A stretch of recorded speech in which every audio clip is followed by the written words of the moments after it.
La Universidad Autónoma de Querétaro, a través del proyecto Cultura UAC, presenta Memoria y Destino, centenario de un documento histórico. Conducen Blanca Gutiérrez Grajeda, Ana Cecilia Figueroa y Pablo Parga.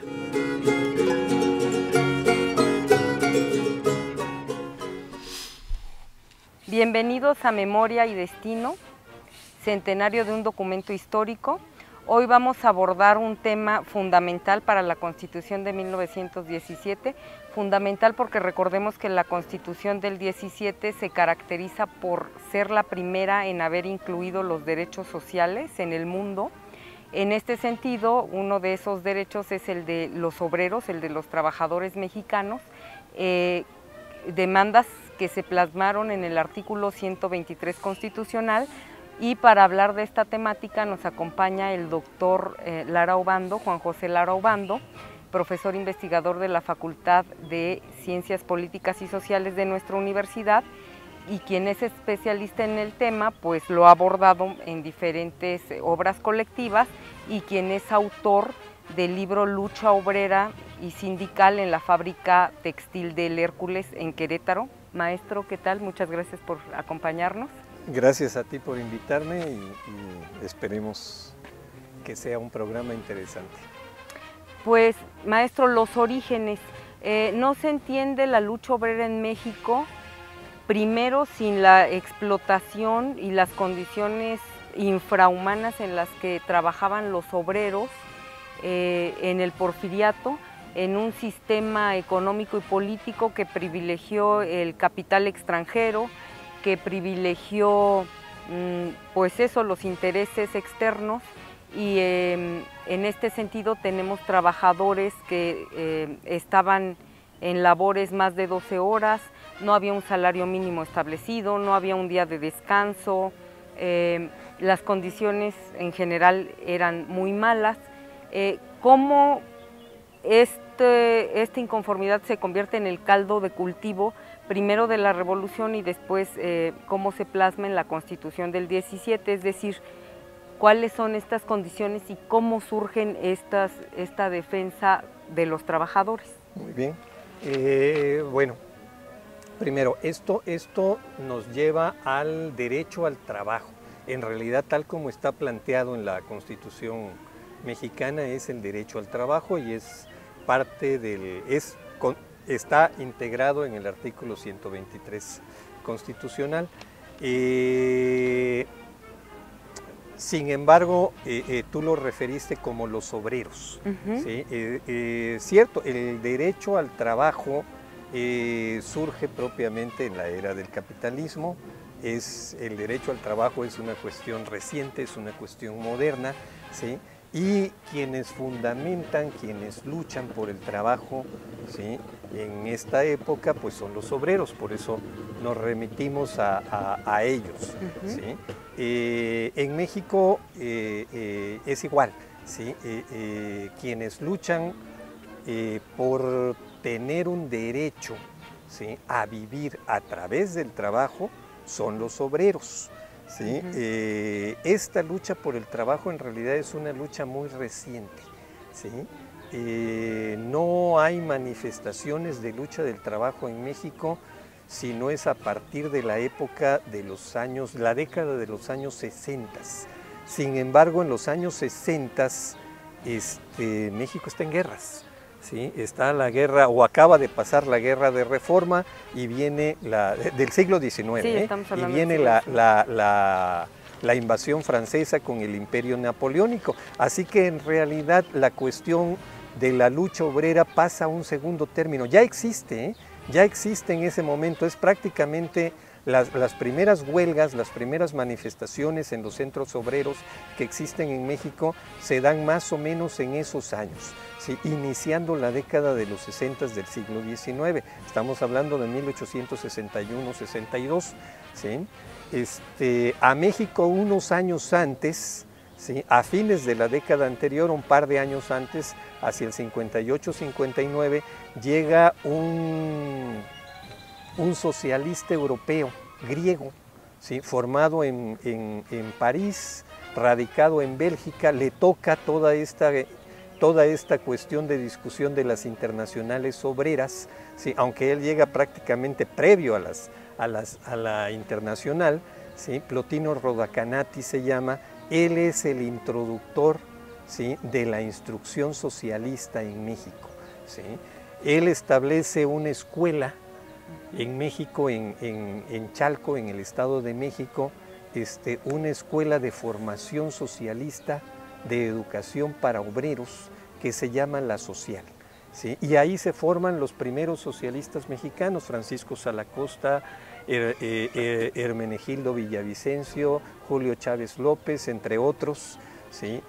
Que son los primeros luchadores mexicanos de cuestión del trabajo. Pero no, ¿sí? Cuaja, maestro, la lucha obrera a través de los socialistas. No cuaja por dos razones. En primer lugar, porque no hay condiciones para que se desarrolle esto, ¿sí? En realidad se va a desarrollar hasta después de la expulsión del Segundo Imperio, ¿sí? Pero en ese momento la República restaurada ¿sí? de los liberales, encabezada por el presidente Juárez y posteriormente por Lerdo, pues requiere de mucha concentración, de mucha integración, ¿sí? Y prácticamente ellos son antiobreros, ¿sí? No sé si hayan tenido alguna raíz o algún elemento de origen que los haya enfrentado a los obreros, pero sí, México necesita crecer, México necesita desarrollar el capitalismo. Los liberales son los que plantean primero un programa de desarrollo del capital en México, un programa ya planeado, ya creado, ¿sí? Que intentan llevar a ejecución, y obviamente los obreros en ese sentido, o al menos en sus manifestaciones de trabajo, les estorban, ¿sí? Y se convierten prácticamente en los perseguidores de los obreros, ¿sí? Así que teniendo las condiciones económicas en contra, teniendo un gobierno que quiere desarrollarse sin tomar en cuenta eso, ¿sí? Y obviamente teniendo una persecución en contra, pues sí, acaban fusilando a todos los mexicanos. A todos los excepto a Plotino, los capturan, que se regresa. Y a todos los fusilan en plazas públicas, ¿sí? E incluso en esa época, en los años 70, 80, ¿sí? Del siglo XIX en México, todo grupo que se reuniera, ¿sí? Nosotros que estamos aquí grabando, ¿sí? Si nos reunimos, pues no sé si para el gobierno hoy en día representemos una fuerza política, ¿sí? Y por lo tanto un peligro, una amenaza, ¿sí? Pero en ese entonces sí los representaban. Entonces cualquier gente que se reunía en un lugar, en una plaza, a discutir un tema político, era una amenaza para el gobierno, ¿sí? Y eran perseguidos y eran tachados, independientemente de lo que buscaran y de las reivindicaciones y demandas que tuvieran, ¿sí? Eran tachados de comunistas, así, claramente, ¿sí? Y eran perseguidos por eso, capturados por eso, ¿sí? Enjuiciados, y muchos de ellos fueron ejecutados, ¿sí? Por eso.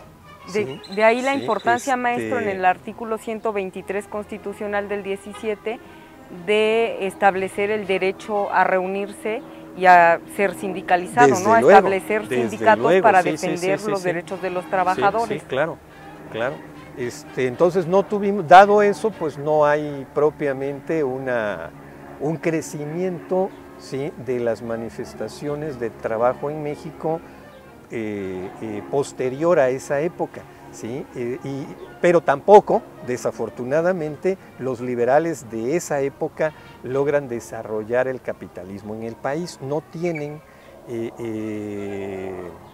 las condiciones claras para eso. Así que quien las va a establecer en realidad va a ser Porfirio Díaz hasta la última década del siglo. Es ahí cuando la industrialización empieza a tener sus inicios en el país, cuando empiezan a establecerse ya un desarrollo diferente de la marcha del trabajo, y cuando empiezan a crecer cuando empieza a manifestarse, a crecer nuevamente un área obrera, ¿sí? Ya existían, ¿sí?, manifestaciones obreras previamente, porque en México fue muy fuerte el área textil durante el siglo XIX, que fue la que dio lugar a manifestaciones obreras, ¿sí? También los liberales intentaron crear infraestructura en el país, crear caminos, construir los ferrocarriles, pero no lo lograron, ¿sí? Pero Porfirio Díaz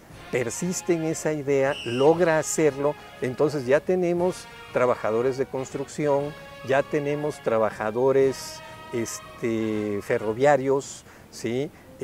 Poco después va a venir el petróleo, ¿sí?, entre fines de siglo e inicios del otro, ¿sí? La minoría ya se modernizó para la época, es decir, finalmente al finalizar el siglo y al iniciar el siglo XX, durante el Porfiriato, sí empieza a notarse el crecimiento del trabajo industrial, ¿sí? Sí empieza a ser visible el área obrera, ¿sí? Aunque todavía es muy inicial, ¿eh? Los trabajadores mexicanos son trabajadores más de tipo artesanal. Si nosotros vemos hoy en día todavía, hoy siglo XXI, a los trabajadores de la construcción, ¿sí?, son trabajadores excampesinos, son trabajadores que vienen de los pueblos, ¿sí?, y obviamente que le han entrado a eso, que le entraron inicialmente como un trabajo complementario, pero ahora ya se dedican principalmente a eso porque eso es lo que les da de comer, ¿sí? Pero siguen siendo trabajadores en alguna medida artesanales. Son trabajadores que utilizan su creatividad, que tienen su visión, pero que han aprendido de ese ramo y lo saben desarrollar. Imaginémonos principios del siglo XX, los obreros de México en realidad son obreros artesanales, son campesinos que se están incorporando al área industrial. ¿Sí? Así que realmente un movimiento obrero como un movimiento de lucha de clases durante el Porfiriato en México no hay. Todavía no existe. Pero entonces vienen en 1906 y 1907 las huelgas y las terribles represiones en Cananea, Sonora y en Río Blanco, Veracruz, y esos son factores fundamentales para exacerbar esta inconformidad de estos trabajadores que finalmente van a terminar organizándose para defender sus derechos. ¿Qué pasa? Si nos puede recordar rápidamente, primero en Cananea, Sonora, y después en la fábrica textil de Río Blanco, en donde son acribillados cientos de trabajadores. Bueno, eso deja ver desde luego la fuerza del Estado. ¿Sí? El Estado es el organizador, el Estado es el implementador, ¿sí? y prácticamente el Estado requiere también del desarrollo industrial, ¿sí?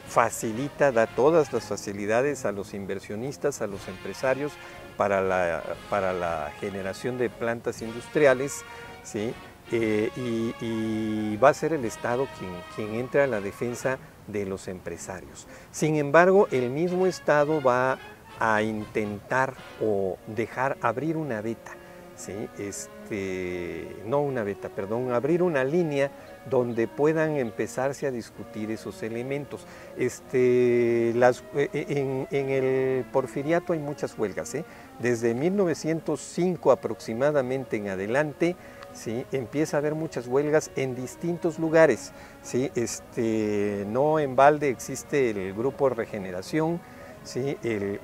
Los periódicos de la época, El Hijo del Ahuizote y demás, que están comentando constantemente, ¿sí? La existencia de manifestaciones, de condiciones de vida, de huelgas, ¿sí? Y promoviéndolas, ¿sí? En los círculos de liberales, ¿sí? que establece Flores Magón, ¿sí? Que prácticamente se distribuyen en todo el país, son promotores de estas luchas. ¿Sí? Y concretamente esos dos lugares que mencionaste no son las únicas luchas, son tal vez las más significativas, las más comentadas, ¿sí? Cananea en Sonora, que es una zona minera, ¿sí? y Río Blanco en Veracruz, que es una zona textil, ¿sí? los obreros hacen estas huelgas son conocidas en realidad por las fuertes represiones, ¿sí?, que se dieron en ellas, ¿sí? En Cananea el gobierno manda al ejército, ¿sí? El ejército es rechazado, ¿sí? Los trabajadores se mantienen dentro de la fábrica, y le permite el gobernador del estado, por supuesto, con la venia del estado de Sonora, con la venia del presidente de la República, pasar a los rurales norteamericanos, ¿sí?, que son los que agarran desprevenidos a los trabajadores y los acribillan, ¿sí? Y los obligan a regresar al trabajo. Y en Río Blanco, pues es las dos son huelgas muy largas, muy duras, ¿sí? Y ahí sí, en Río Blanco es el ejército mexicano, ¿sí?, el que acribilla a los trabajadores en una manifestación, ¿sí? Río Blanco se encuentra en la zona de Orizaba, Veracruz. Esa zona es una zona montañosa y está el pico de Orizaba. Tiene ríos, precisamente el río importante es el Río Blanco, es el que le da nombre a este pueblo, ¿sí? Y tiene mucha agua.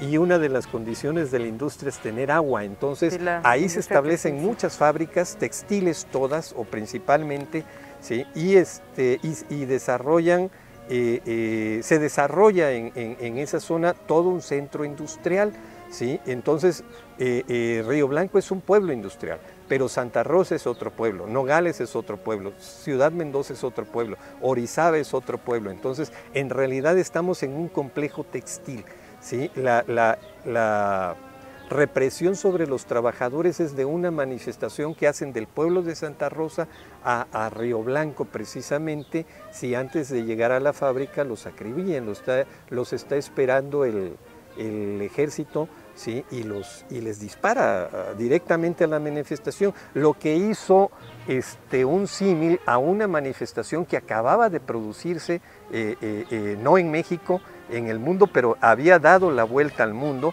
un hecho en Rusia en 1905, al inicio o en la primera etapa de lo que se le denomina la Revolución Rusa, la Revolución Socialista, la etapa de 1905, que fue conocida precisamente porque el zar mandó a los cosacos a acribillar a los trabajadores, ¿sí?, en Petrogrado. Y en ese sentido, lo que sucede en Río Blanco es copia de lo que había sucedido en Rusia. ¿Sí? Finalmente los obreros, los trabajadores de las fábricas no entran en un primer momento a la revolución.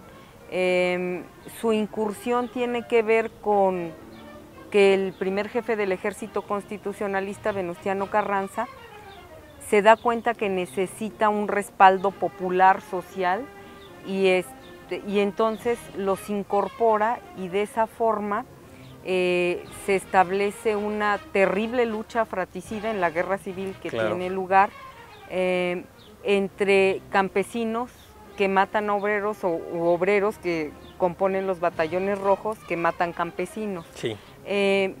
Pero de suyo propio, por iniciativa propia, los obreros no entran en la revolución. No, la Revolución Mexicana es fundamentalmente una revolución campesina, ¿sí? Y eso lo comentamos en otro artículo para el mismo libro. Los obreros no participan tanto en la revolución porque no participan organizados, ¿sí? Es decir, no es una lucha de ellos ni masivamente ni convocada por los grupos obreros, ¿sí?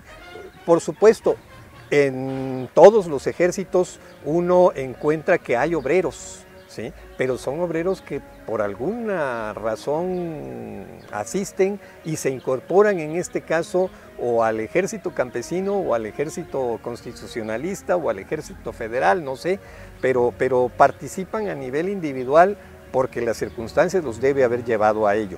A nivel grupal, a nivel social, los obreros no participan en la revolución. Digamos, podríamos decirlo así o sintetizarlo así. ¿Por qué no participan? ¿Sí? Esa sería la pregunta. ¿sí? Y bueno, yo creo que la respuesta es precisamente porque todavía no son una clase social, ¿sí? Son grupos obreros porque están aprendiendo el trabajo industrial, ¿sí? Porque tienen un trabajo nuevo, ¿sí? De una nueva etapa, de un nuevo ramo, ¿sí? Pero como decíamos, son todavía artesanos, ¿sí? Es un trabajo en mucho todavía complementario. Si nosotros vemos las demandas de los obreros, si comparamos las demandas obreras de esa época con las demandas obreras de hoy, son terriblemente diferentes. Las demandas de los obreros de la época no era por salarios. ¿Sí? Alguna vez revisé cuáles eran las demandas de las huelgas de obreros de esa época y me encontré que solo una o dos incluían los salarios, ¿sí? En realidad las demandas de los obreros eran porque el tiempo de trabajo era muy largo y pedían reducción de la jornada de trabajo. Esa era una demanda. Otra, el pago sí era muy diferenciado, ¿sí? Pero no pedían aumento de pago, pedían que no fuera diferenciado, es decir, comúnmente había capataces que ganaban 4 o 5 veces lo que el obrero ganaba, y el obrero decía, los que hacemos el trabajo somos nosotros, ellos no.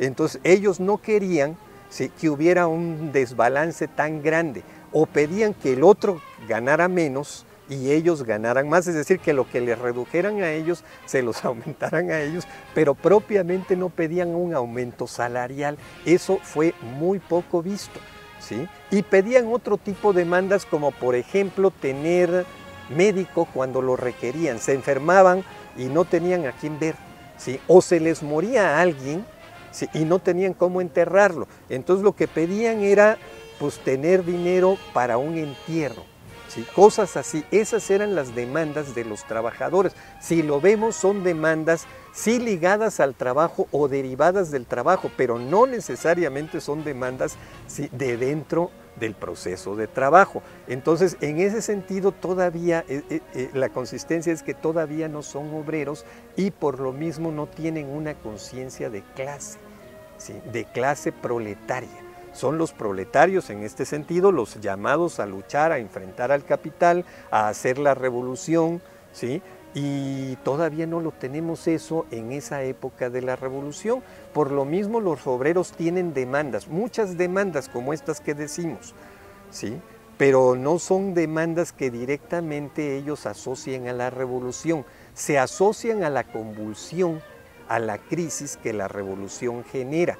En ese sentido, o eso quiere decir, obviamente hay una revolución, hay una crisis en el país, vamos a demandar más, vamos a salir, ¿sí? Vamos a salir quiere decir, bueno, entonces vamos a hacer nuestra sociedad obrera, vamos a hacer nuestro sindicato, vamos a exigir, vamos a demandar, ¿sí? Ese es el papel que empiezan a tener los obreros, no vamos a la lucha, eso es muy diferente. ¿Sí? Y lo que me comentas, bueno, ya es una etapa más tardía, es decir, ya la revolución se desarrolló, ya es la época de Carranza, ¿sí?, contra Victoriano Huerta en un primer momento, y posteriormente de Carranza contra los ejércitos convencionistas, ¿sí? Villistas y zapatistas. Sí, los ejércitos convencionistas son los que llamamos los ejércitos populares. Los ejércitos populares de la Revolución Mexicana son ejércitos campesinos, ¿sí? Todos los generales, todos los jefes revolucionarios son de una extracción popular. Los principales pues son Villa y Zapata, los grandes conocidos son ellos dos, ¿sí? Zapata es un indígena, Villa es un campesino que sin tierras, ¿sí? Las demandas de ellos, de Zapata, es pues mantener sus tierras o recuperar las tierras que han sido de su pueblo, ¿sí?, o de los pueblos, ¿sí? Y las de Villa, pues tener tierras, tener derecho a tierras porque nunca lo han tenido, ¿sí? Las tierras son de latifundistas, las tierras son de propietarios, pequeños o grandes, pero no de los trabajadores del campo, ¿sí? Y en ese sentido son demandas muy diferentes. Ellos hacen la revolución, ¿sí? Llega un momento en el cual el ejército de Carranza no tiene campesinos ni tiene una base social popular, ¿sí? Es un ejército federal, es decir, pues es el ejército como es hoy en día. Nosotros no ubicamos al ejército hoy en día como un ejército de campesinos o qué, no, ¿sí? Es simplemente el ejército, ¿sí? Y en una revolución popular en el país, eso marca una diferencia. ¿Sí? El ejército federal, el ejército constitucionalista, no tiene ni campesinos, ni obreros, ni artesanos, ni trabajadores de ningún tipo. Simplemente tiene una soldadesca que puede ser formada o puede ser integrada espontáneamente, como comúnmente sucedía entonces, que los levaban y se los llevaban, pero para resolver un poco eso y darle imagen al ejército federal, ¿sí? Carranza, a partir de una idea de Álvaro Obregón, deciden aliarse con los obreros. Y la alianza se da por una razón, ¿sí? Esta alianza se da en 1913, ¿sí? Y el ejército se constituye para ese año, fines de ese año, y durante 1914 el ejército en el que se integran los obreros, ¿sí? A la lucha revolucionaria se le llama batallones rojos. Son los batallones rojos, que es significativa de la lucha obrera, ¿sí? De los movimientos de clase, ¿sí? De las luchas socialistas, ¿sí? Y eso da lugar, ¿sí? A que tengan una cierta imagen popular, ¿sí? Pero ¿por qué los obreros se alían al presidente de la República, al ejército constitucionalista? En realidad no es porque tengan una liga estrecha, ni mayor relación. Lo es porque para ese entonces ya la guerra se desató en pleno, ¿sí? 1913-14 son los años duros de la guerra civil en México, y hasta 1915 todavía, ¿sí? Y los años más crudos, más duros, las batallas más fuertes, lo que nosotros conocemos como la época revolucionaria en México es eso, ¿sí?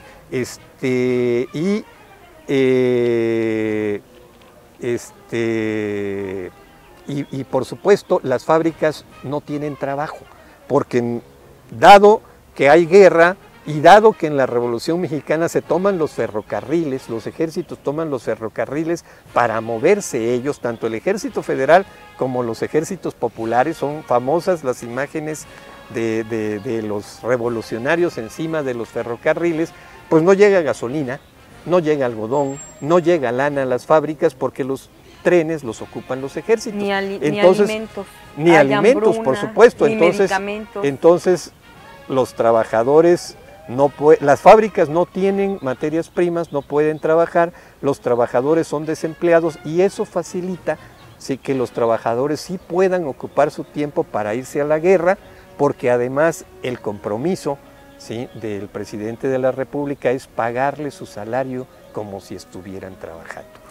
Maestro, gracias por habernos acompañado. Nos vemos en la próxima emisión.